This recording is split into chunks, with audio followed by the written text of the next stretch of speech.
Vamos ahora, tenemos a Ivonne ya lista. Ivonne está lista, que tiene un invitado muy especial. Un hombre que representa la revolución de los pueblos, la libertad y sobre todo la confraternidad de un hermano guerrillero que tuvo bajo su responsabilidad estar en las principales batallas de Latinoamérica. Adelante, Ivonne. Túnel de conectividad, sistema LifeConnect, histórico el momento. Ivonne Ferreras, adelante. Adelante, Ivonne, buenas tardes. Muchísimas gracias, compañeros todos allá en el estudio. Y como bien dices, Julio, la verdad que como periodista uno tiene muchas experiencias y tiene que contactar con el drama humano de diversas maneras. Pero tener la tremenda oportunidad que tengo yo hoy en esta tarde para hacer esta entrevista histórica, de verdad, con el comandante Delio Gómez Ochoa, es simplemente sentarse a hablar con la memoria viva de una de las gestas más dignas y dolorosas de la dictadura trujillista.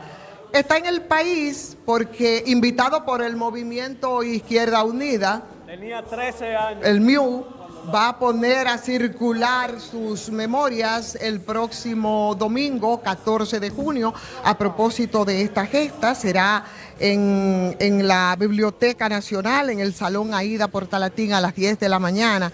Y nosotros, como Show del Mediodía, tendremos la oportunidad de conversar con el comandante, porque hay hombres que viven la historia y hay hombres que las escriben con el cuerpo.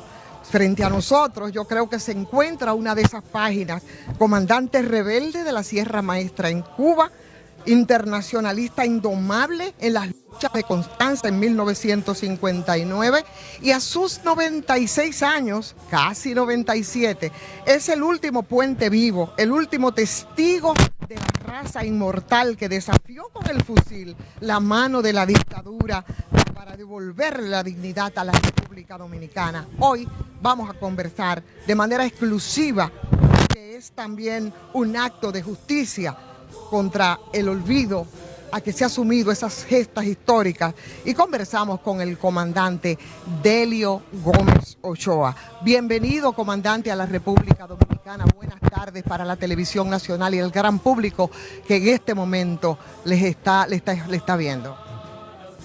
Bueno, muchas gracias por esta invitación que me hacen ustedes. La voz dominicana, que no es la voz aquella, no, es una nueva voz que quiere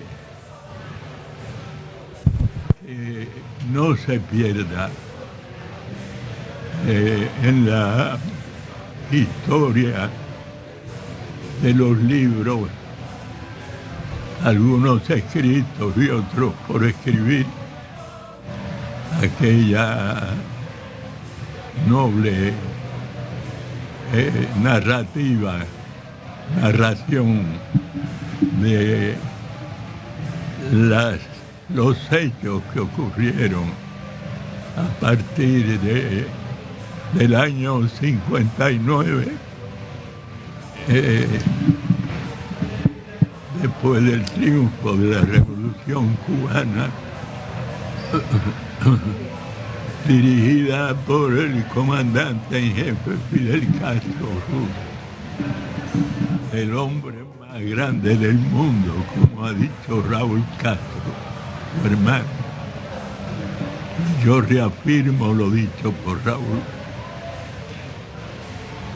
En vista de la invitación que me han hecho, pues yo preferiría algunas preguntas. Claro que sí, y vamos a remontarnos precisamente a ese enero de 1959 con el triunfo de la Revolución Cubana. Se celebraba en ese momento y usted era un héroe vivo de todo ese proceso. Pocos meses después, 6 meses después, usted decide montarse en un avión hacia la muerte casi segura. Mi pregunta, comandante, ¿qué hablaba en la intimidad con Fidel Castro, que hablaba con Camilo Cienfuegos sobre Santo Domingo para embarcarse en esa tarea, y si fue una decisión puramente ideológica o hubo algún compromiso ético, personal, que le impidió quedarse disfrutando precisamente del triunfo de la Revolución Cubana en ese momento. Sobre de quién fue la idea, hay diferentes teorías.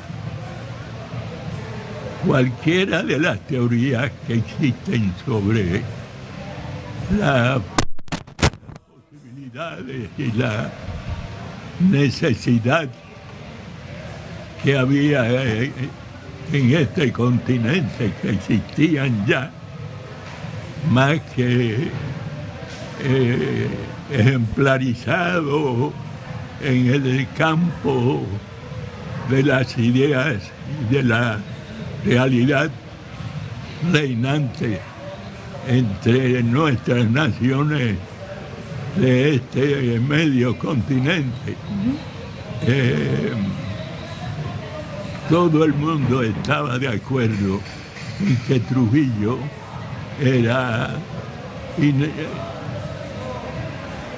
no era inexpugnable.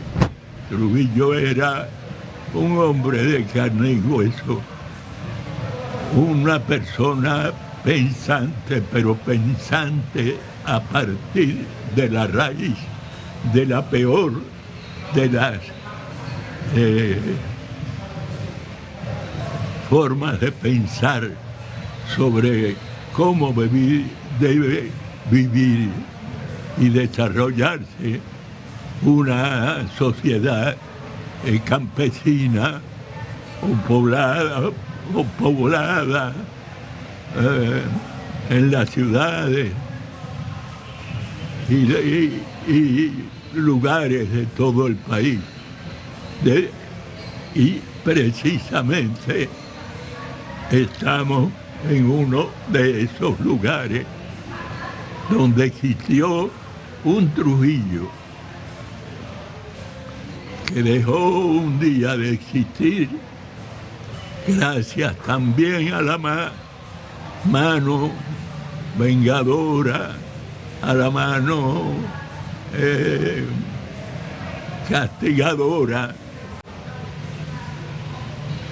aquellos que piden que cese la maldad y póngase de moda la vergüenza, la necesidad que tiene el hombre de vivir en paz y vivir en un mundo libre y un mundo que se respete a sí mismo.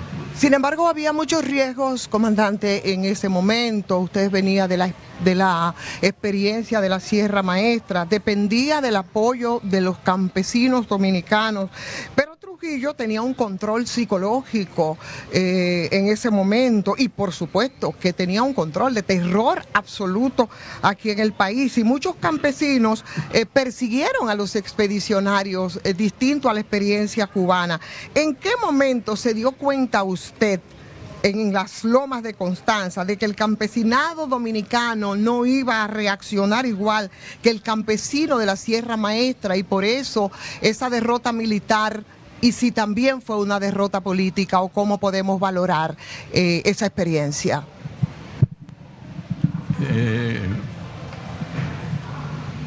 Ese es un caso de los pocos casos que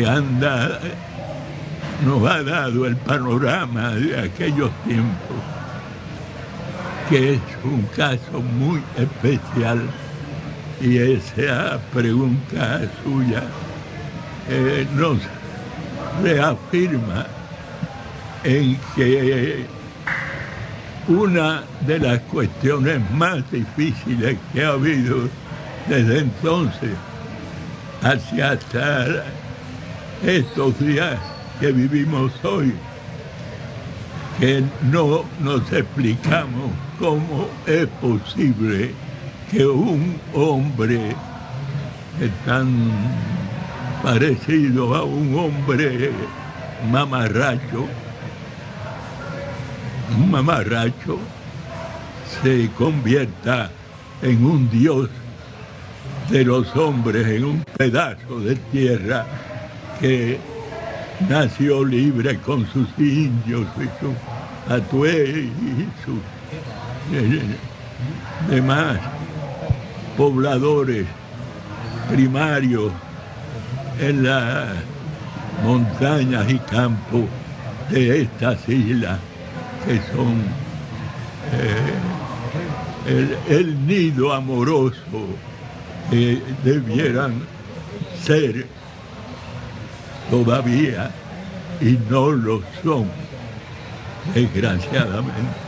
¿Usted conocía la psicología de un líder como Fidel Castro, porque venían de la experiencia de Sierra Maestra, pero también de un Trujillo tras ser capturado? ¿Qué vio usted, comandante? ¿Lo recuerda? ¿Qué vio usted en los ojos del dictador? ¿Vio a un dictador seguro de poder o vio a un hombre que sabía en el fondo que las lanchas y que los aviones que iban a penetrar habían marcado probablemente a partir de esa gesta el principio de su fin, podría decirse?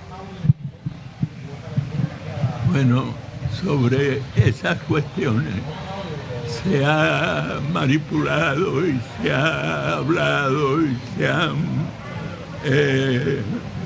emitido por personas, por periodistas, por escritores,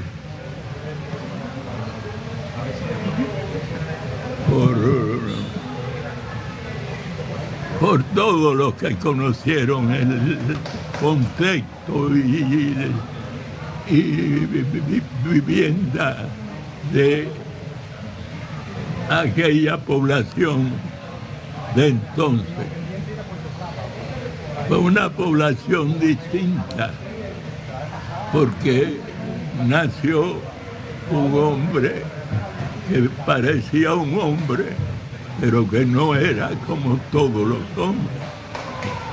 Tenía un cerebro que, más que cerebro, era una máquina de pensar en la violencia, y la violencia siempre ventajosa sobre él, alguien que pudiera oponerse. ¿Y esa violencia, comandante? Ese era Trujillo. Y por supuesto que esa violencia... Ese retrato que puedo darle. Sí, esa violencia recayó en muchos de sus compañeros de armas que fueron torturados, que fueron fusilados de formas inimaginables. Se han hecho muchos relatos. ¿Cómo se sobrevive, comandante, mentalmente en la celda de una dictadura sanguinaria como la que existía en República Dominicana, sabiendo que cada día podría ser el último? ¿Y cómo se gestiona la culpa del sobreviviente? Mire,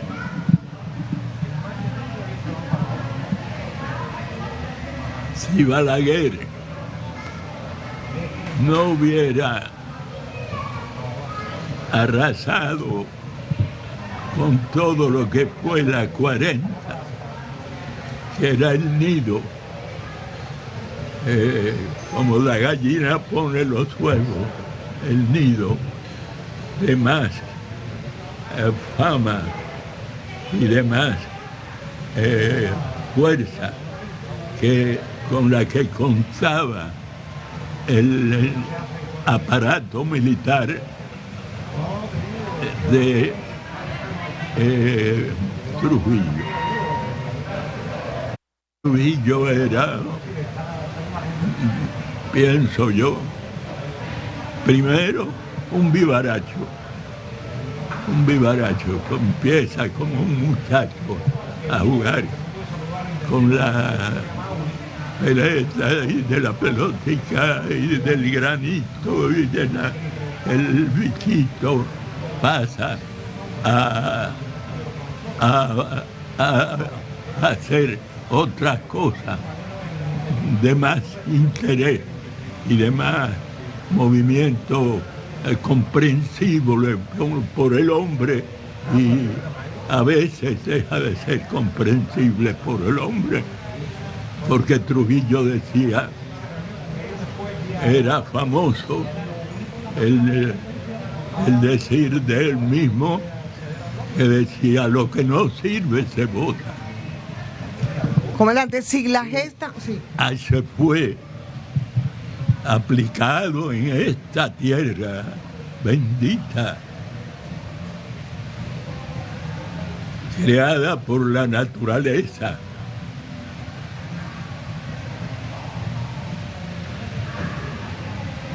Fue utilizada para... No puedo inventar en mi mente una forma de calificación que sirva para determinar por qué Trujillo era Trujillo. Así. Comandante, sin ese movimiento de Maimón, Constanza y Esther Hondo, no hubiese sido posible que surgiera después, el 14 de junio, el asesinato de las Mirabal y posteriormente el ajusticiamiento a Trujillo. ¿Cómo usted lo valora, lo califica en términos políticos, después que se ha dicho que militarmente, bueno, pues fracasó? Y efectivamente. Yo pienso que hay hombres que piensan como Trujillo. No era solo Trujillo, estaban otros, estaban Balaguer, que no fue ejemplar tampoco, aunque fuera menos malo. No es que tuviera algo de bueno Balaguer, que escribió tantos libros que son inclusive actividad de la lectura de algunos intelectuales. Y con razón, porque tiene sustancia que de cierta forma santifica o perdona las desgracias que trajeron algunas de sus ideas también. Ese era Balaguer. Y existía un pueblo en formación desde la indiada naciente y viviente en esta tierra, en formación las formas en que se fueron desarrollando esos pueblos de naciones tan pequeñas como Cuba, como la República Dominicana, como Haití, como otras más, toda la zona esta del... Comandante, los hombres del 59 vinieron aquí al país con un programa mínimo, fundamentado mucho en el tema de la justicia social.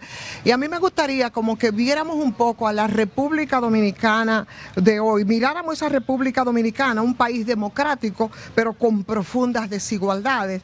¿Siente que la sangre de sus compañeros de entonces fue honrada por la clase política dominicana, o que la democracia actual le ha fallado al programa del 14 de junio y a la sangre de tantos hombres que, procurando esto, pues perdieron la vida?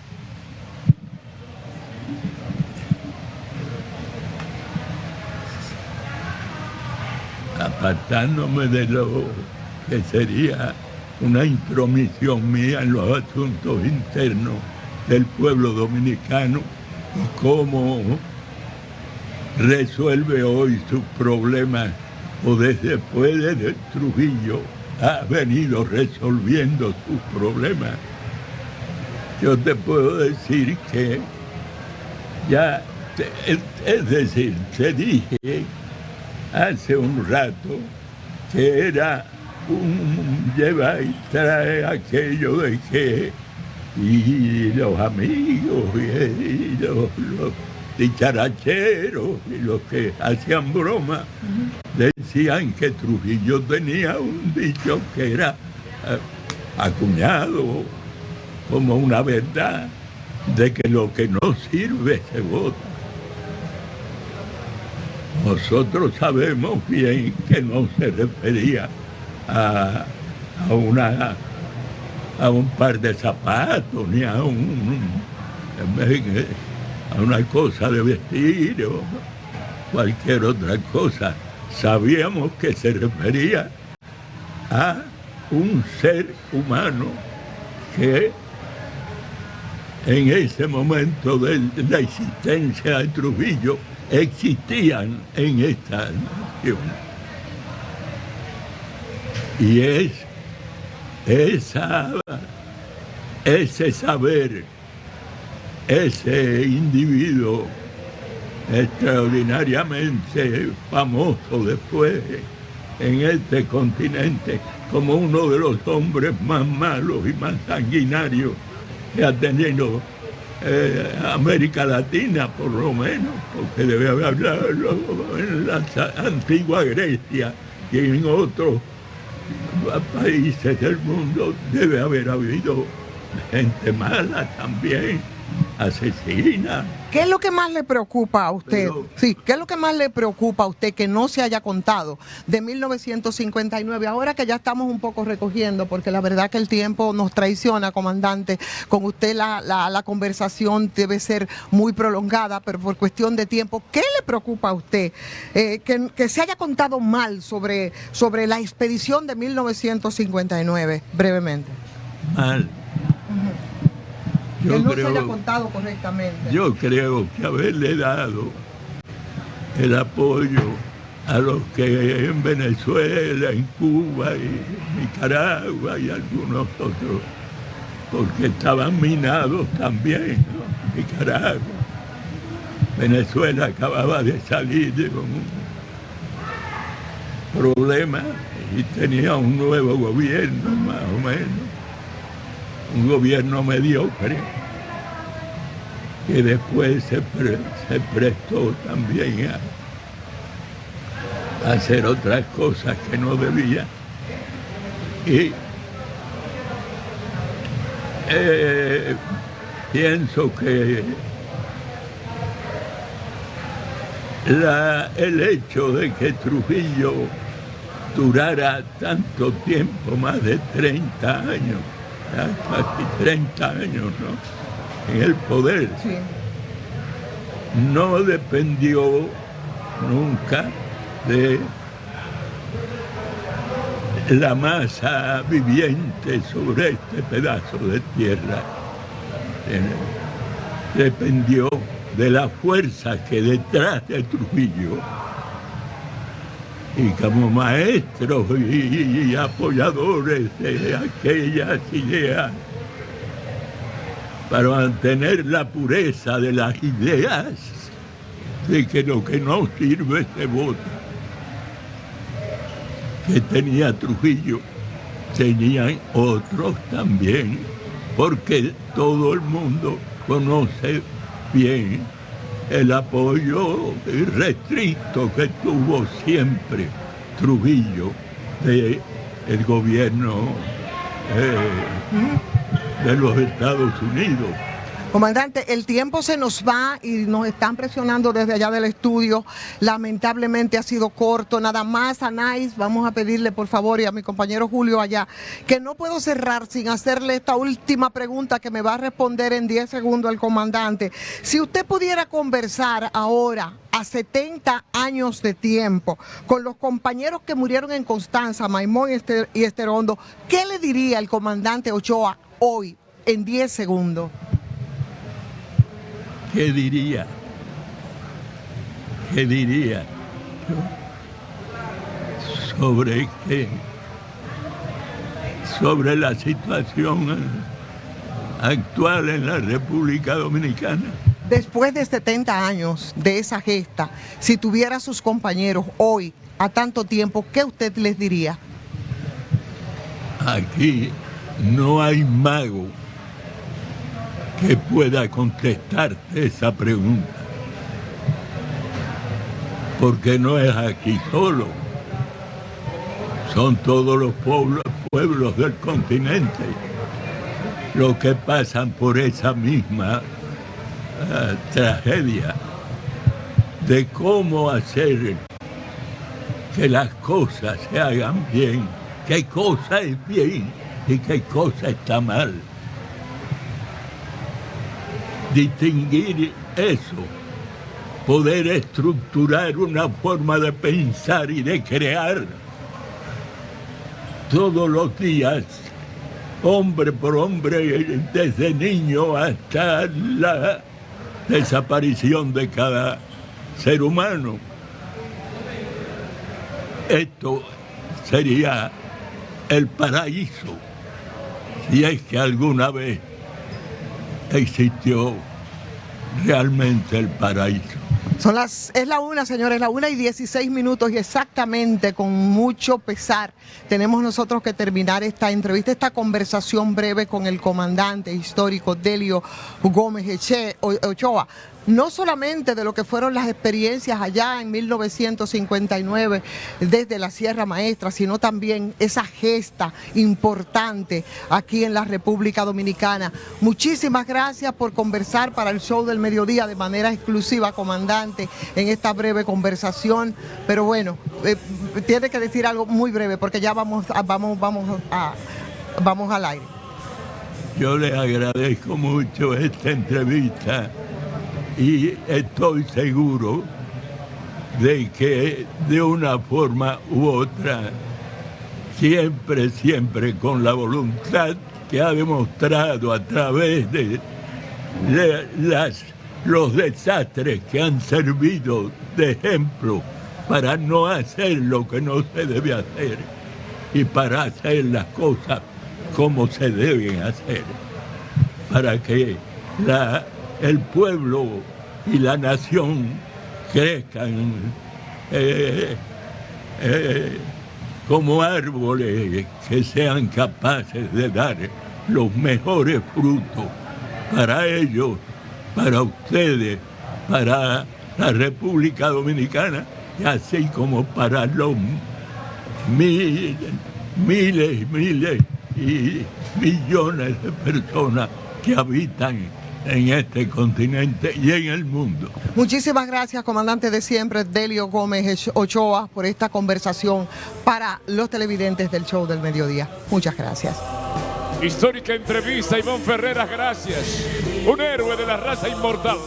1959, sobreviviente, Delio Gómez Ochoa. Esta es la historia recreada en la telerealidad.